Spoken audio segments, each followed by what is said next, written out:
Pues muy buenas tardes, muchas gracias a todos por acompañarnos el día de hoy en la sesión de septiembre de CEPID. Nos va a acompañar nuestra presidenta Rocío Bermúdez y también Laura Uribe, quien agradecemos hacer la introducción de nuestra presentadora, así que les dejo el micrófono y bienvenidos una vez más. Muchas gracias. Bienvenidos a todos. Estamos en la sesión del 18 de septiembre de CEPID. El día de hoy tenemos eh, la gracia de tener con nosotros a la doctora Claudia Gonzaga Jáuregui, que les voy a platicar un breve resumen de su currículum, porque es un currículum súper extenso. La doctora es licenciada en Ciencias Genómicas por la UNAM. Tiene un doctorado en genética molecular y humana de Baylor College of Medicine y es investigadora a nivel 1 del SNIM, del del Laboratorio Internacional de Investigación del Genoma Humano. La doctora es pionera en el análisis de secuencias genómicas para la identificación de enfermedades y el diagnóstico molecular. Es una de las expertas en Latinoamérica en enfermedades raras y le agradezco muchísimo a Claudia que el día de hoy nos presente un poquito de su trabajo y del enorme esfuerzo que ha hecho por hacer visibles las enfermedades raras en países como el nuestro y en América Latina. Muchas gracias, Claudia. El tema de la plática es genómica de enfermedades raras en México y en Latinoamérica. Adelante, por favor. Muchas gracias, Laura. Muchas gracias por la invitación a platicar con ustedes el día de hoy. Y pueden ver ahí la presentación. Sí, se ve bien. Ok, perfecto.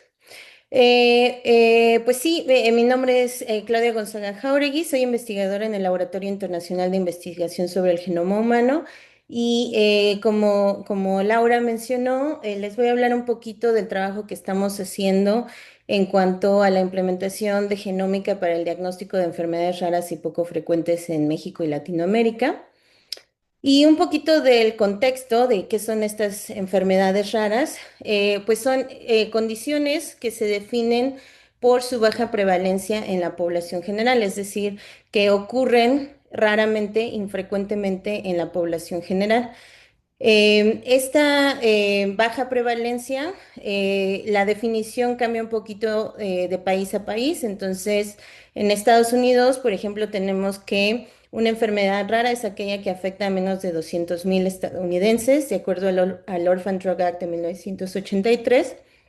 En Europa se define como una condición que afecta a menos de una en 2,000 personas.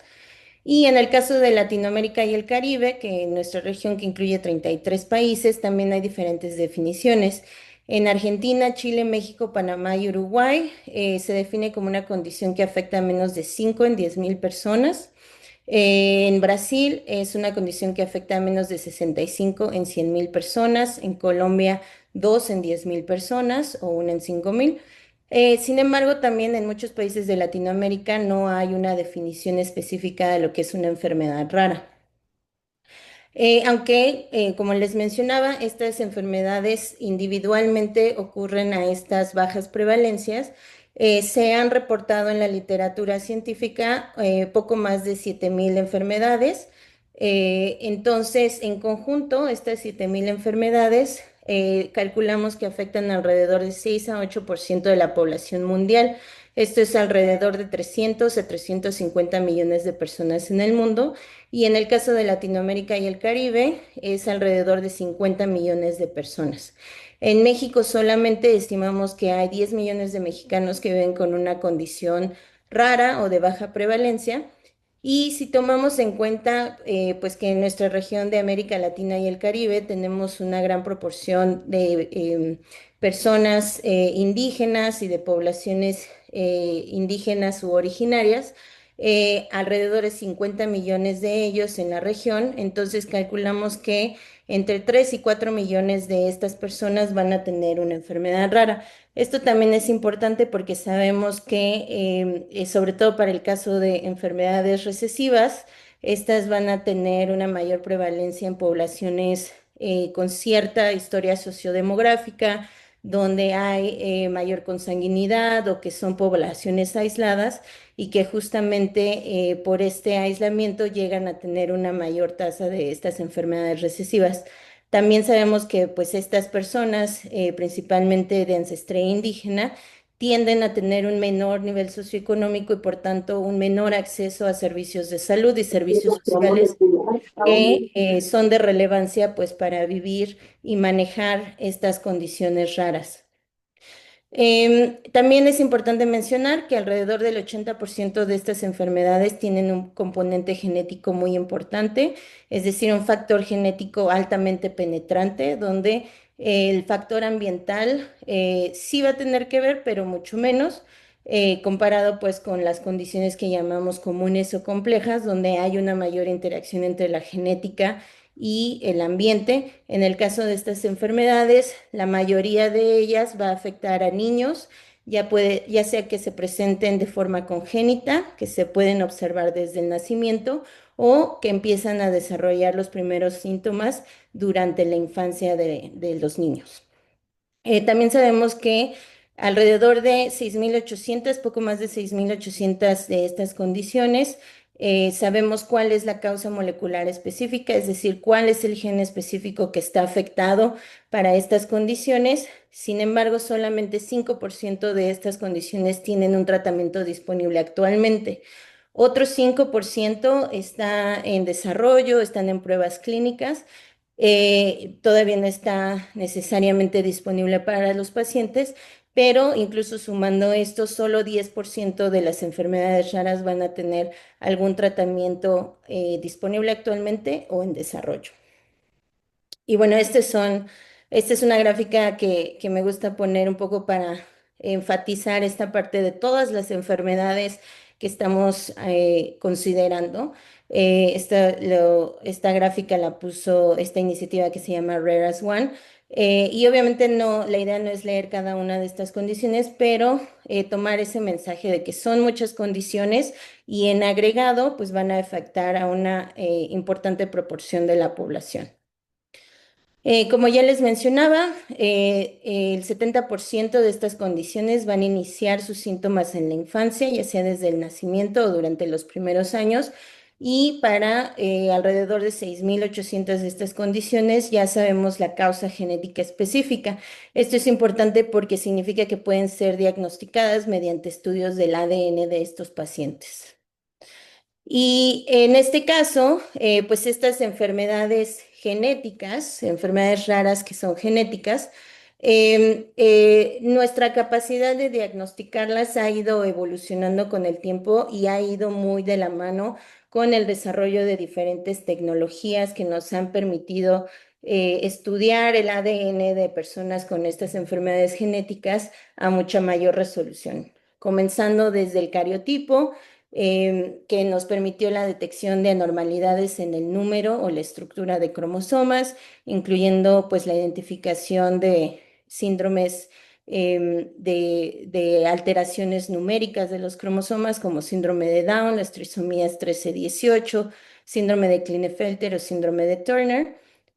Posteriormente también el desarrollo de FISH, que nos permitió ya una vez identificadas ciertas regiones que cambiaban en su número de copias y que causaban ciertas enfermedades genéticas como Charcot-Marie-Tooth disease, pues nos permitió identificar específicamente esas regiones y diagnosticar pacientes que tuvieran estas condiciones a través de esta prueba que utiliza estas ondas fluorescentes. Posteriormente, una vez que se realizó la secuenciación del genoma humano y que ya se tenía mucho más idea de la secuencia de todo el genoma, y con el desarrollo de lo que fueron los arreglos de genoma completo, pues se desarrolló esta técnica que se llama Array Comparative Genomic Hybridization o hibridación comparativa genómica en arreglo, que nos permitió identificar desórdenes genómicos submicroscópicos que no se habían podido detectar anteriormente con cariotipo o con estas pruebas de FISH y que expandió justamente pues ese catálogo de desórdenes genómicos que se podían encontrar y diagnosticar. Y justamente, pues CGH, o lo que en la clínica más comúnmente se conoce como un cariotipo molecular, es justamente, se convirtió en una de las pruebas pues estándar para pacientes con desórdenes de discapacidad intelectual o de malformaciones congénitas que en muchas ocasiones pues tenían estas pérdidas o ganancias de regiones grandes, aunque todavía submicroscópicas, de su genoma. Y aquí ya estamos hablando de una escala entre kilobases y megabases, dependiendo del número de bases que habían sido involucradas en ese rearreglo genómico. También, gracias al desarrollo de la reacción en cadena de la polimerasa o el PCR y la secuenciación por Sanger, pues permitió estudiar de forma directa la secuencia de genes candidatos y regiones de interés que se hubieran identificado a través de estudios de ligamiento en familias muy grandes o en genes candidatos en ciertas condiciones para identificar variantes patogénicas en enfermedades raras. Y también, por ejemplo, el estudio de enfermedades de expansión de trinucleótidos, como el síndrome de X frágil y algunas de estas otras condiciones de expansión. Y finalmente, en las últimas 2 décadas, pues tenemos lo que ha sido el gran desarrollo de la secuenciación genómica de siguiente generación, de lo que es segunda y tercera generación, a través del desarrollo de secuenciación de genoma completo y de exoma, que nos permite interrogar todas las bases del genoma humano e identificar desde alteraciones de una base hasta grandes alteraciones de múltiples kilobases y megabases. Y de ahí, pues, identificar variantes que van a estar asociadas a enfermedades o variantes también que pueden ser polimórficas en las poblaciones. Entonces, como les mencionaba, nuestra habilidad para estudiar muchas de estas enfermedades genéticas, sobre todo más a detalle y a mayor resolución, se ha visto ligada al desarrollo tecnológico y en gran parte pues a lo que fue el desarrollo del genoma humano.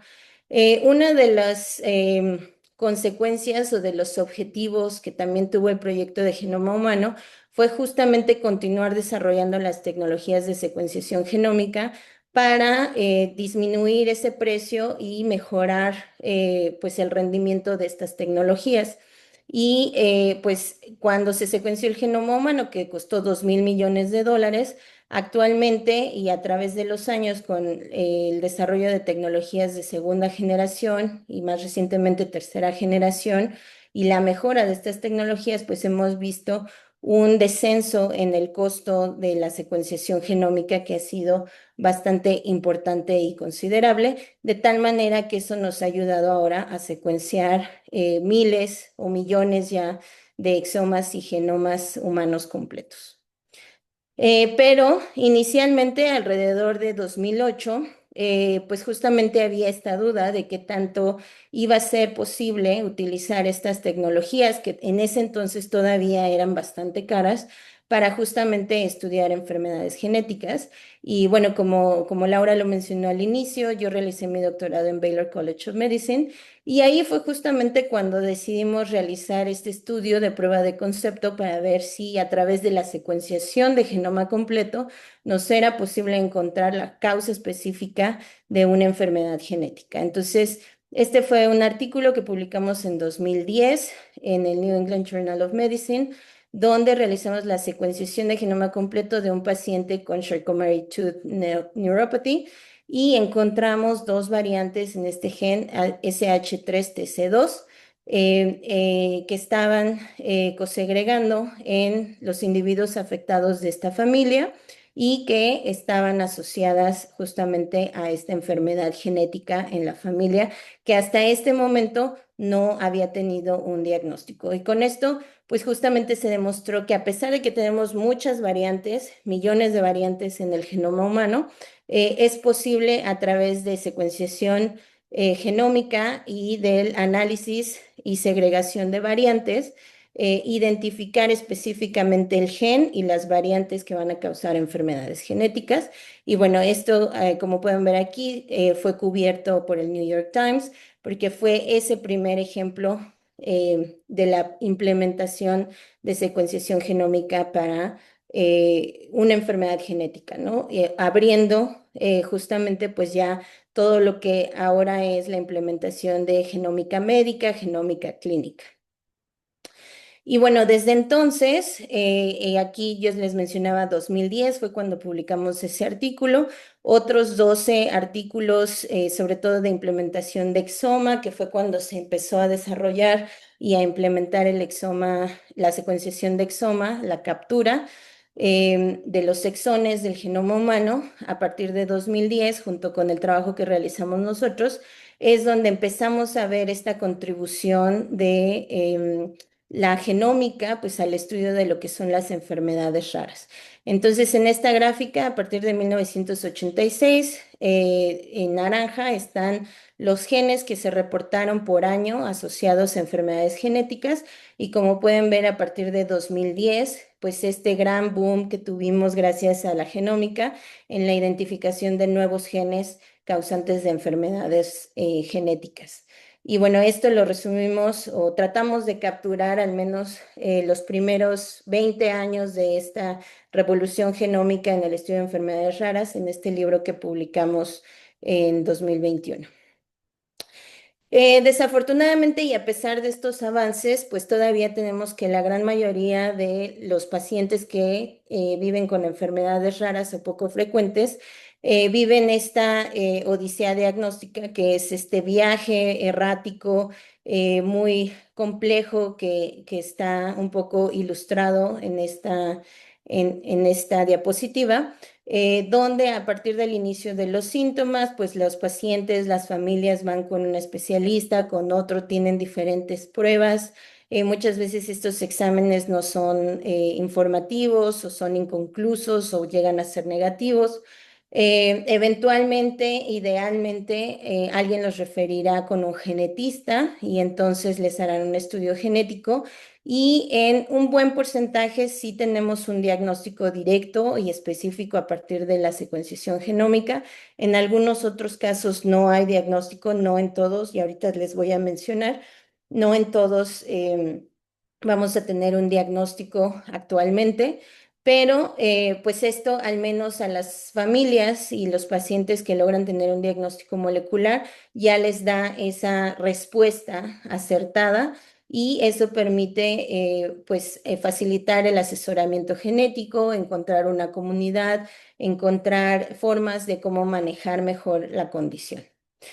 Entonces, aproximadamente hace 20 años en Estados Unidos, en Europa, en países en todo el mundo donde no apenas se iba a empezar a implementar esta tecnología de secuenciación, el promedio para obtener un diagnóstico definitivo era alrededor de 10 años. Actualmente en países de altos recursos, donde ya se están implementando estas tecnologías genómicas de diagnóstico molecular de forma cotidiana para pacientes con enfermedades de sospecha genética, esto se ha cortado a 3 a 5 años y seguimos viendo un declive en el tiempo de diagnóstico. Es decir, ahora un niño donde se le detectan síntomas de alguna enfermedad de sospecha genética en los primeros meses de vida, ya puede acceder a una prueba de estas en muchos países y tener un diagnóstico molecular certero. Desafortunadamente, este no es el caso de México, ni tampoco de la mayoría de los países en Latinoamérica. Solo hay 2 países que han avanzado más en la implementación de estas tecnologías en nuestra región, que es el caso de Brasil y el caso de Colombia, donde justamente em, el gobierno, el Ministerio de Salud, reembolsa esos estudios genéticos que se realicen en pacientes con sospecha genética, aunque esos estudios se tengan que mandar fuera de Colombia o si se hacen dentro del mismo Colombia, eso se reembolsa por el sistema de salud. Entonces, eso está permitiendo justamente que haya más pacientes con un diagnóstico molecular certero en Colombia. Fuera de eso, desafortunadamente no vemos esta implementación de la genómica para diagnóstico molecular cotidiano de pacientes con enfermedades de sospecha genética en la mayoría de los países. Entonces, justamente por esta problemática, en 2020 iniciamos la Red Mexicana de Enfermedades Raras, que es esta red colaborativa de investigadores, médicos y representantes de pacientes que buscamos mejorar el diagnóstico e investigación de enfermedades raras en México, y con un enfoque muy particular en facilitar el acceso al diagnóstico molecular a través del acceso a tecnologías de secuenciación genómica u otras tecnologías moleculares que permitan ofrecer una respuesta certera y específica a pacientes que viven con estas condiciones. Entonces, brevemente, lo que estamos haciendo, o parte de lo que estamos haciendo, pues es obviamente tomar el ADN de las personas, de los pacientes con estas condiciones. Y aquí nos enfocamos principalmente a lo que es la secuenciación de exoma. Si, por ejemplo, en esta caricatura consideramos que la manzana completa es el genoma completo, el exoma es aproximadamente el 2% del genoma completo de una persona. ¿A qué nos referimos con el exoma? Pues va a ser el conjunto de los exones, es decir, de las partes codificantes de los genes. No todas las partes de los genes van a ser traducidas a una proteína que van a ser los que van a ser las funciones principales celulares del metabolismo, del crecimiento de la persona, sino que van a estar interrumpidas por estos intrones y entonces a lo que nos enfocamos es en capturar justamente estas regiones de colorcitos que son los exones que van a codificar para la proteína y eso es lo que vamos a secuenciar y analizar. Entonces, el 98% del resto del genoma no, sí va a tener funciones importantes, va a tener funciones regulatorias y otras características que van a ser importantes para la función de las células, pero las proteínas están codificadas principalmente en este 2%. Y dado que la Doctora, mayoría de las enfermedades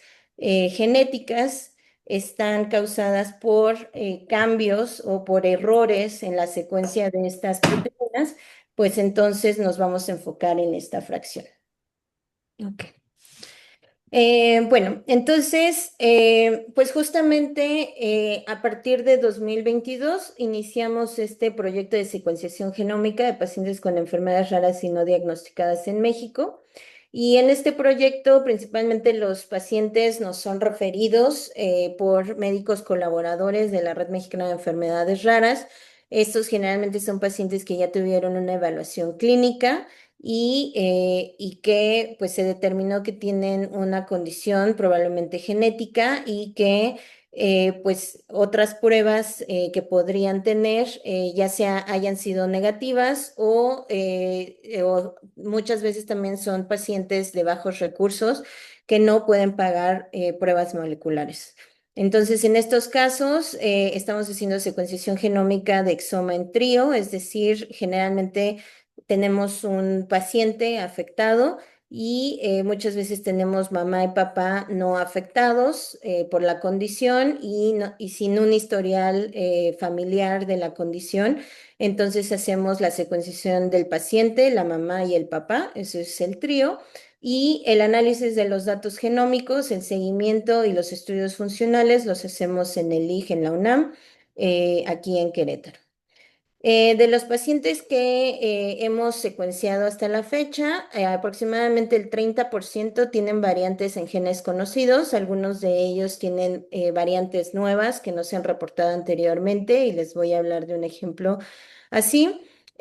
Otro 30% tienen variantes en genes candidatos que no se han reportado todavía en la literatura, entonces estamos dando seguimiento a estos genes a través de estudios de investigación, realizando estudios funcionales o colaborando con otros grupos que estén estudiando estos genes. Y en el 40% de los casos no tenemos candidatos, por lo que estos pacientes son candidatos a secuenciación, ahora sí, de genoma completo. También tenemos organizamos cada año el Simposio Internacional Anual del Día de las Enfermedades Raras, el cual llevamos a cabo el último día de febrero de 2025, bueno, de cada año, que es justamente la conmemoración anual del Día de las Enfermedades Raras de forma internacional, y realizamos actividades de divulgación, educación y concientización a través de Remexer. En términos generales, como les mencionaba, realizamos la secuenciación del exoma en trío, y aquí y parte de lo que les explicamos a los pacientes durante el proceso de consentimiento informado es que justamente podemos tener diferentes pues resultados, ¿no? Por un lado, como les comentaba, a veces tenemos variantes conocidas o nuevas en genes conocidos, y que bueno, si es un gen que se ha asociado con la condición, el paciente tiene los síntomas y signos similares o dentro del espectro fenotípico de la condición, pues entonces realizamos la confirmación y la segregación de variantes y tenemos un diagnóstico molecular ya definitivo para ese paciente. En otros casos, tenemos variantes en genes que no han sido previamente reportados, y allí realizamos la confirmación y la segregación de variantes y los estudios funcionales. Y como les mencionaba, en el caso donde no tenemos variantes, realizamos otros estudios moleculares o hacemos el reflejo a secuenciación de genoma completo. Entonces, un ejemplo de uno de estos casos es este pacientito, un niño de 5 años de Sonora, con un diagnóstico clínico de referencia de trastorno del espectro autista, retraso del desarrollo cognitivo, retraso en el desarrollo del lenguaje, bruxismo, retraso en el desarrollo psicosocial. Su examen de audición fue normal en ambos oídos, es decir, su retraso en el desarrollo del lenguaje no es dado por un problema de audición. Y anteriormente al exoma, pues tuvo un cariotipo normal para un individuo masculino, y también tuvo prueba de X frágil y un panel metabólico normal. Entonces, dados estos análisis previos y en general los pacientes con enfermedades de sospecha genética en México, a lo más que generalmente se les va a hacer en el sistema público, pues va a ser el cariotipo normal. Bueno, el estudio de cariotipo, el cual va a ser diagnóstico en aproximadamente 3% de los pacientes, entonces la gran mayoría va a tener un cariotipo normal y no va a ser diagnóstico para sus condiciones.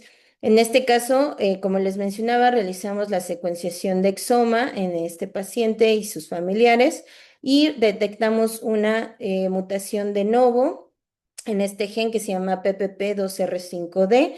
Esta mutación ocurrió espontáneamente, bueno, no la heredó de ninguno de sus padres, ocurrió espontáneamente ya sea en alguno de los gametos o durante el desarrollo embrionario temprano. Y aquí, como pueden ver, es un residuo conservado que está cambiando en esta proteína con una predicción de que es deleteria para la función de la proteína. Esta proteína codifica para la subunidad regulatoria de este complejo proteico que se llama la fosfatasa 2A o PP2A, que es una fosfatasa de serina trionina y está implicada en la regulación negativa de la proliferación y la división celular. Está conformada por tres proteínas, una subunidad regulatoria, una subunidad catalítica y una subunidad que un poco como trae ambas, la catalítica y la regulatoria, juntas. Entonces une todo este complejo.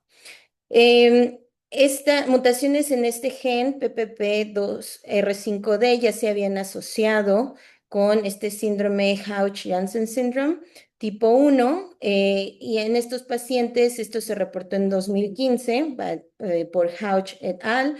Y estos pacientes presentan retraso global del desarrollo, hipotonia, discapacidad intelectual variable, lenguaje poco desarrollado y dismorfismos faciales leves, lo cual corresponde de forma similar a lo que vemos en el paciente que nos refirieron. En el punto cuando nosotros hicimos esta secuenciación, justamente esta variante que encontramos en el paciente no había sido reportada. Entonces, pues como les mencionaba, en algunos casos, ya sea para genes nuevos o para variantes nuevas, También podemos hacer estudios funcionales, de los cuales les voy a hablar en la siguiente diapositiva. Pero básicamente en este momento teníamos una sospecha bastante sólida de que esta variante era la causante del fenotipo en el paciente, pero había que tener más evidencia. Sin embargo, unos meses después se reportó otro paciente con esta misma condición que tenía esta variante, es decir, es una mutación recurrente y con esa información pudimos regresar ese resultado al paciente y darle ese diagnóstico molecular específico de esta condición que se llama síndrome de Hodge-Janssen o los pacientes le dicen de otra forma, ahorita se me fue, síndrome de Jordan, que también se ha reportado así. Entonces, este ejemplo se los puse porque justamente no es algo raro que nos pase y como les mencionaba, en varios casos tenemos variantes nuevas en genes ya conocidos y este es uno de los grandes problemas que tenemos o retos que tenemos actualmente en genómica humana, que es justamente este problema de las variantes de significado incierto, que son estas variantes donde todavía no existe una evidencia suficiente para determinar que van a causar la enfermedad y necesitamos mayor información, más evidencia, tanto de otros pacientes como experimental, para poder determinar adecuadamente la clasificación de estas variantes. Sobre todo estas variantes que van a cambiar aminoácidos, es difícil nada más de verlas, pues determinar, ¿no? Sí podemos tener predicciones y demás, pero se tienen que hacer experimentos o encontrarlas en otros pacientes justamente para poder decir que realmente son patogénicas.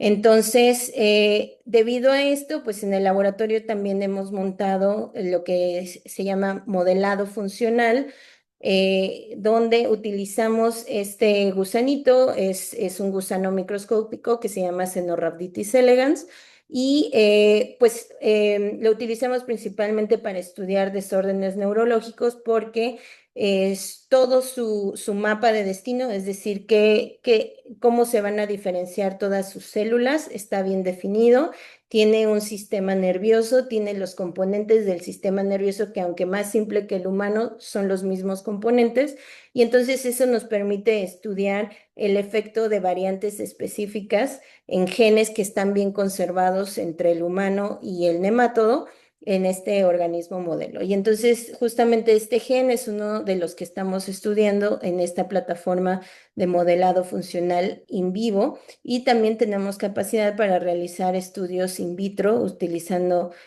células, líneas celulares en el laboratorio.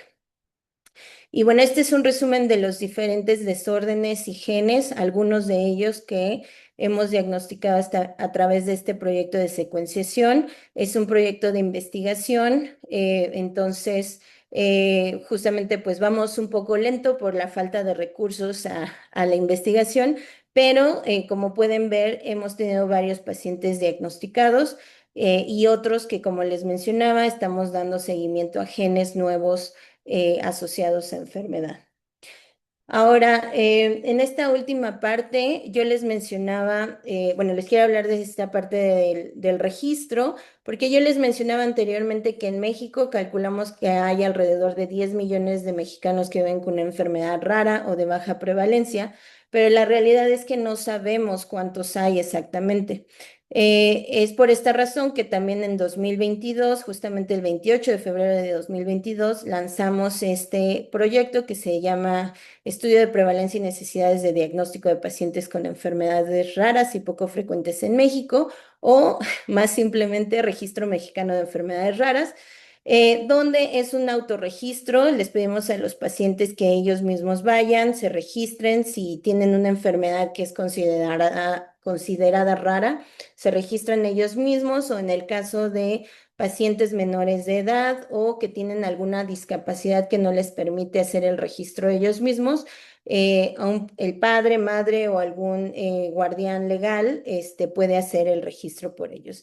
Y el objetivo de este registro, pues, es justamente saber cuántos pacientes hay en México, qué enfermedades estamos viendo en la población y también cuáles son algunos de los retos que enfrentan estos pacientes viviendo con enfermedades raras.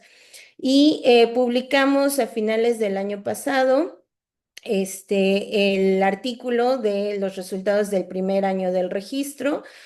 Durante el primer año, esto fue del 28 de febrero de 2022 al 3 de marzo de 2023. Allí hicimos un corte y dijimos, bueno, vamos a ver qué es lo que estamos viendo hasta ahora. Entonces, tuvimos 144 pacientes registrados, representando a 28 de los 32 estados de México. Y bueno, tenemos también mayor participación, como es de esperar, de pacientes en la Ciudad de México, también en otros estados como Nuevo León, Sonora, Jalisco, y tenemos 4 estados que no estuvieron representados: Tabasco, Chiapas, Baja California Sur y Nayarit. Entre los resultados de este primer análisis de los datos del registro, pues ya, aunque son pocos pacientes los que tuvimos durante ese periodo, ya podemos empezar a ver algunas de las tendencias que son importantes, ¿no? Entonces, por ejemplo, nos reportaron que en promedio el tiempo de espera para obtener un diagnóstico clínico en México es de 8 años, con un rango de 1 mes a 34 años. Y todavía hubo pacientes que todavía no tenían un diagnóstico, incluso después de 40 años. Entonces, esta gráfica que pueden ver aquí, básicamente cada una de estas líneas grises que ven representa pues esa odisea diagnóstica de cada uno de los 144 pacientes del registro.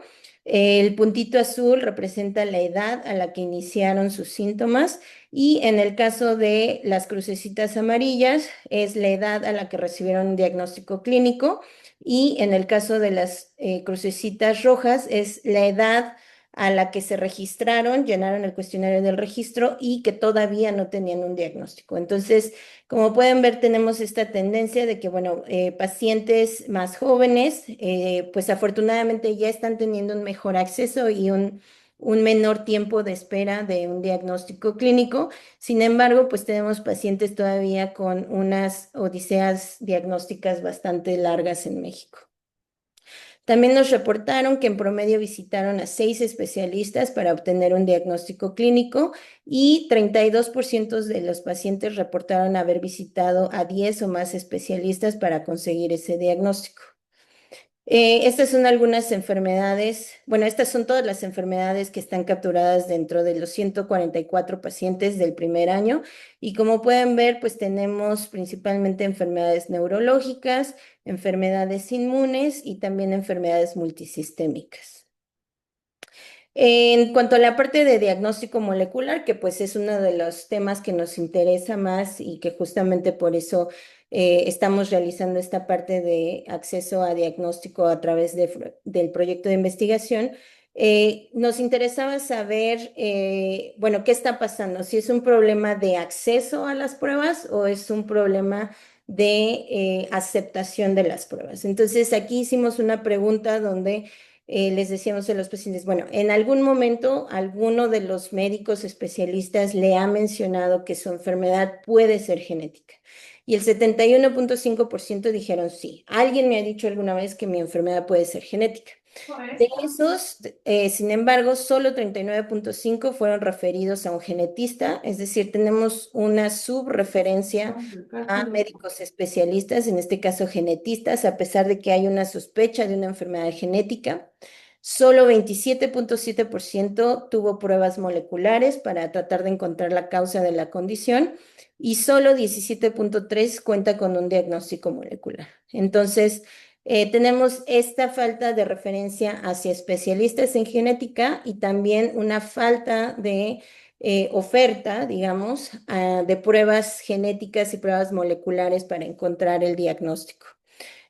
Solo 14% reportaron haber tenido secuenciación genómica, principalmente exoma, para encontrar la causa genética de su enfermedad. Y 13 de los 14 pacientes reportaron que el costo era muy alto o muy alto. En la mayoría de los casos, y esto ya lo sabíamos, pero siempre es bueno pues ya tener números duros, ¿no? En cuanto a esto, pues los pacientes o las familias son los que están pagando por estas pruebas, que son todavía, a pesar de esa gráfica que vimos del decline en el costo de secuenciación, pues todavía son costos muy altos. Especialmente pues en países de recursos medios y bajos. Entonces, la gran mayoría tuvo que pagar ellos mismos la prueba. En un caso fue cubierto por un seguro médico privado y en otro caso el paciente que dijo que el costo no fue muy alto fue justamente cubierto por un proyecto de investigación.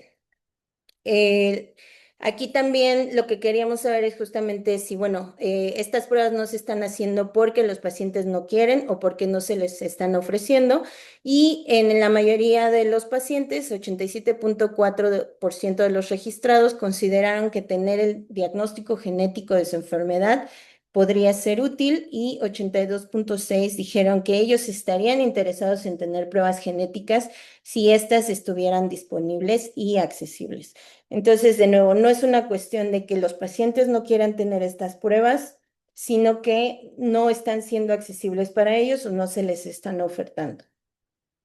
Entonces, ¿por qué es importante tener el diagnóstico molecular? Esto nos va a permitir darles respuestas acertadas y definitivas a los pacientes y sus familias, realizar intervenciones tempranas para evitar sucesos adversos, acceder a terapias efectivas que estén desarrolladas para tratar el defecto molecular causante de la enfermedad, especialmente ahora, y desafortunadamente tenemos esta visión muchas veces de que las enfermedades genéticas son catastróficas y no se puede hacer nada. Sin embargo, actualmente están en desarrollo muchas terapias moleculares que ya permiten que muchas enfermedades raras que antes no tenían cura, ahora haya una opción terapéutica y una esperanza para mejorar la calidad de vida o alargar la vida de estas personas y una buena calidad de vida. También permite hacer planeación para el futuro basada en información de pronóstico e historia natural de la enfermedad, habilitar el consejo genético para realizar planeación familiar, desarrollar e implementar políticas de salud pública que estén basadas en las prevalencias de enfermedades que sean de relevancia en las poblaciones específicas y últimamente la implementación de la salud de precisión a nivel individual y poblacional. Y mucho del trabajo que estamos haciendo, sí lo estamos haciendo localmente y a través de la Red Mexicana de Enfermedades Raras, pero también tenemos colaboraciones con diferentes grupos, tanto regionales como internacionales, que están trabajando en enfermedades raras, tanto en Latinoamérica como en el mundo. Y pues justamente con el objetivo de incrementar el diagnóstico, la investigación, la educación y el entrenamiento en cuanto a diagnóstico molecular para enfermedades raras.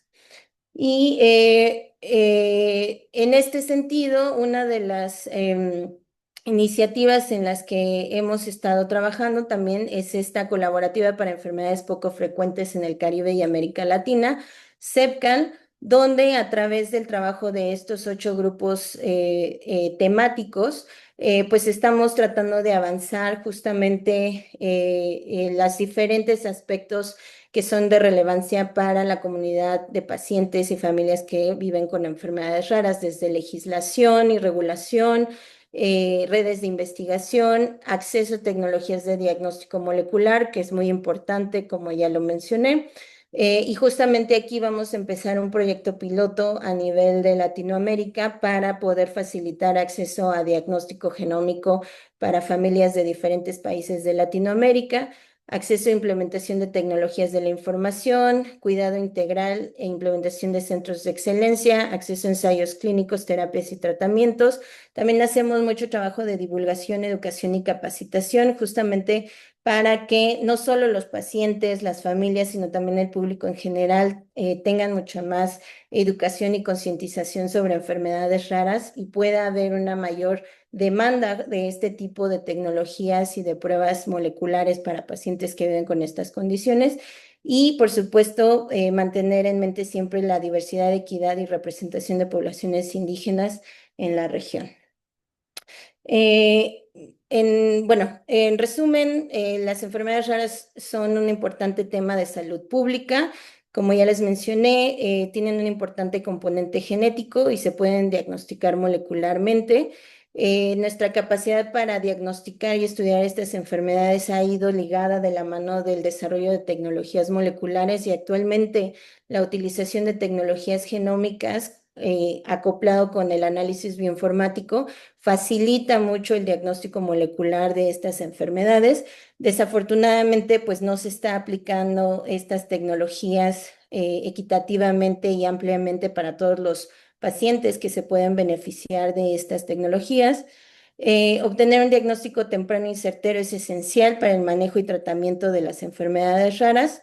Y de acuerdo a los datos iniciales del registro, sabemos que en México hay un retraso en la obtención de diagnósticos clínicos, una baja referencia de pacientes especialistas en genética y un bajo uso de pruebas moleculares para obtener diagnósticos certeros. Y bueno, con eso nada más agradecer a todos los colaboradores de Remexer, de CEPCAL, laboratorios clínicos que han estado trabajando con nosotros para poder realizar diferentes pruebas aquí en México, no enviar las muestras fuera del país, sino mantener esas pruebas y esos exámenes aquí y a las fuentes de financiamiento que nos han ayudado a tener este proyecto y con mucho gusto puedo tomar preguntas. Muchas gracias. Muchísimas gracias, Claudia, por tu excelente presentación. ¿Alguien tiene alguna pregunta? Si no, yo te voy a hacer una pregunta. ¿Cuál crees que sea cómo podemos hacer para que estas pruebas las podamos hacer en México? ¿Qué crees que es lo que nos hace falta para que ya no estemos mandando muestras a otros países y hagamos esto aquí en el país?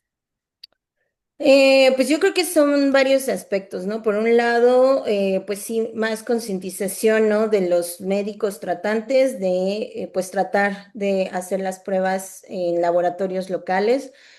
También, pues sabemos que estas tecnologías son muy costosas, entonces, por ejemplo, nosotros hemos platicado con varias de las compañías de secuenciación, ¿no? De cómo, pues ayudarnos mutuamente, ¿no? Para poder ingresar estas tecnologías, estos reactivos y poder hacerlo mucho más accesible en el costo para los laboratorios locales.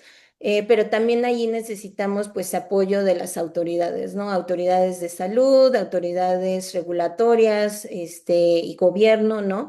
En esta parte de la apreciación del beneficio que tienen estas tecnologías y que sí son caras, pero el costo-beneficio es mucho más alto el beneficio a mediano y largo plazo que se obtiene en tener estos diagnósticos tempranos, en poder tratar a estos pacientes efectivamente y eso reduce la carga económica al sistema de salud a largo plazo.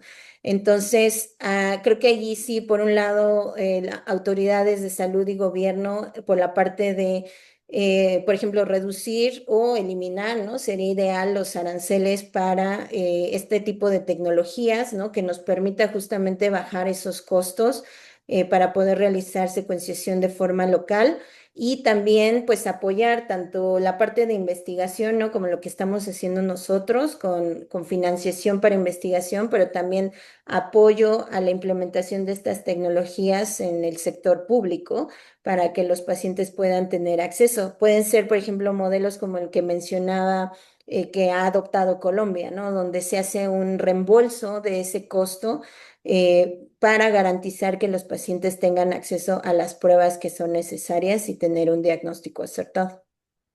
Perfecto, muchas gracias. Rocío, ¿tienes una pregunta?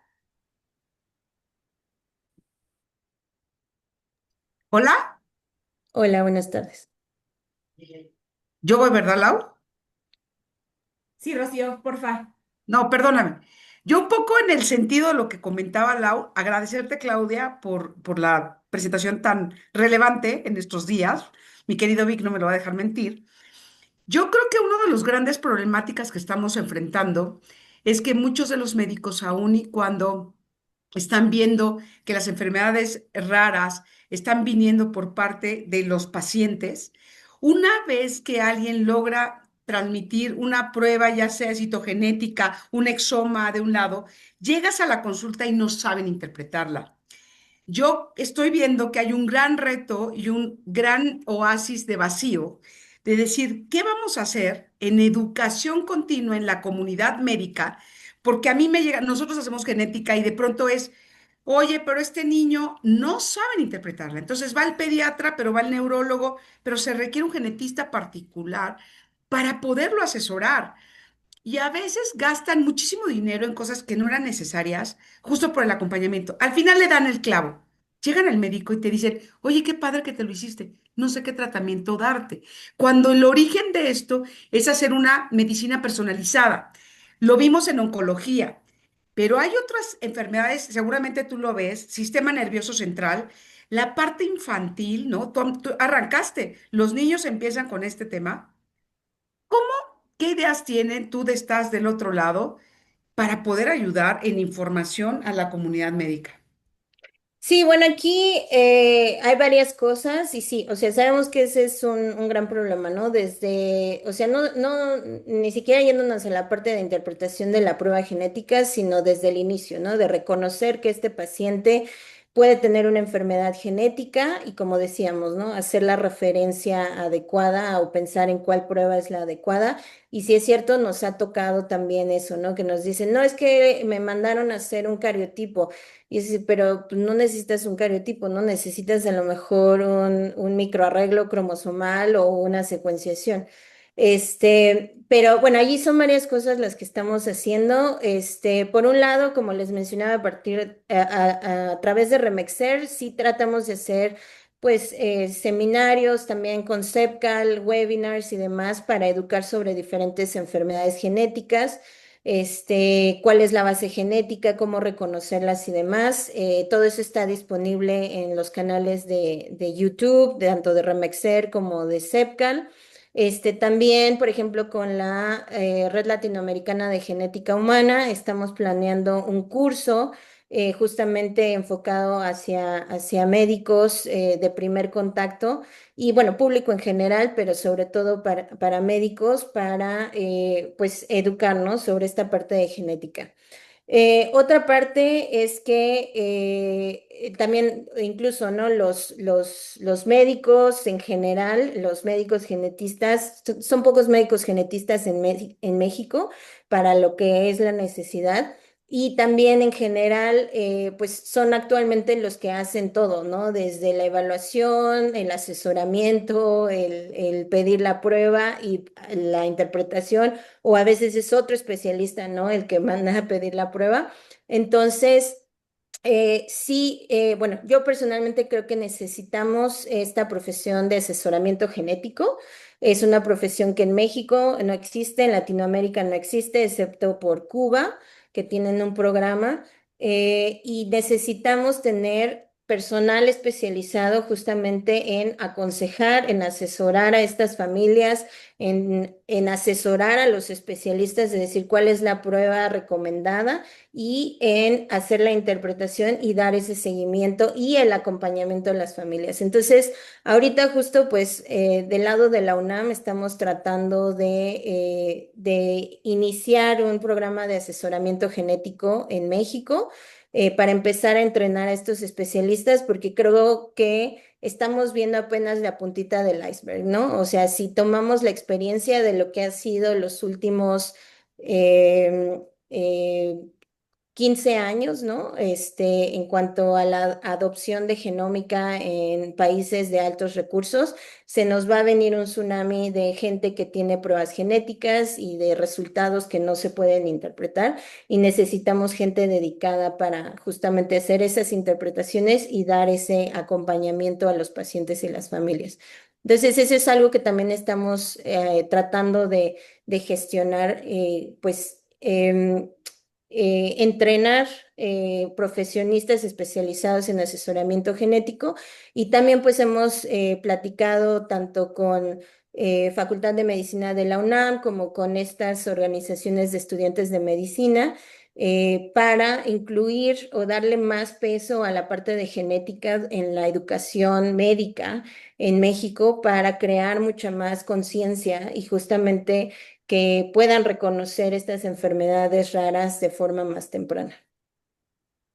Perfecto. Víctor, una pregunta. Sí, hola. Hola. Sí me escuchan, ¿verdad?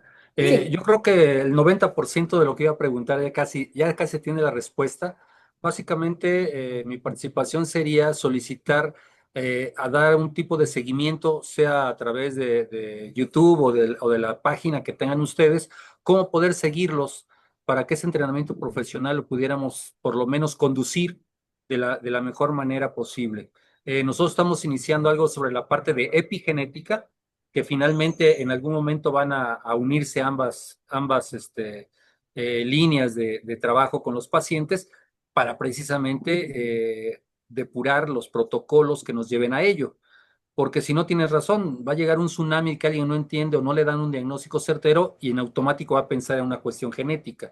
Entonces yo creo que ahí los primeros que tenemos que entrenarnos en eso, estar cercanos a este conocimiento, somos los que estamos en la línea de diagnóstico.